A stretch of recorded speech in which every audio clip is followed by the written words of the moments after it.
നമസ്കാരം, പ്രവാസി മലയാളിയിലേക്ക് ഏവർക്കും സ്വാഗതം. പ്രവാസ മണ്ണിലെ മലയാളികളുടെ ദുരിതങ്ങൾക്കും സങ്കടങ്ങൾക്കും അറുതിയില്ല. പ്രത്യേകിച്ച് കൊറോണ വ്യാപനത്തിന്റെ നാളുകൾ നെഞ്ചു പിളർക്കുന്ന വേദനയാണ് നൽകുന്നത്.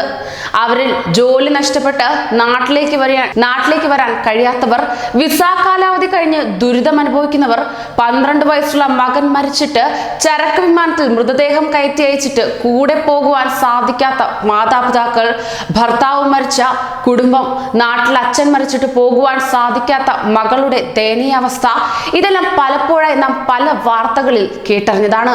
എന്നാൽ ഒന്നും അവസാനിക്കുന്നില്ല. രക്താർബുദം വന്ന് മരിച്ച 4 വയസ്സുകാരന്റെ മൃതദേഹവുമായി നാട്ടിലെത്താൻ അധികൃതർക്ക് മുന്നിൽ കേണപേക്ഷിക്കുകയാണ് UAE-യിലുള്ള പാലക്കാട് സ്വദേശികളായ ദിവ്യയും കൃഷ്ണദാസും. ഇവരുടെ 4 വയസ്സുള്ള മകൻ വൈഷ്ണവ് വെള്ളിയാഴ്ചയാണ് അർബുദ രോഗത്തെ തുടർന്ന് മരിച്ചത്. അൽ ഐനിലെ അൽതവാം ആശുപത്രിയിൽ ചികിത്സയിൽ കഴിയുകയായിരുന്നു കുട്ടി. മൃതദേഹം നാട്ടിലെത്തിക്കാൻ എല്ലാ വഴിയും തേടിയെന്ന് അമ്മാവൻ ശിവദാസും പറയുന്നു.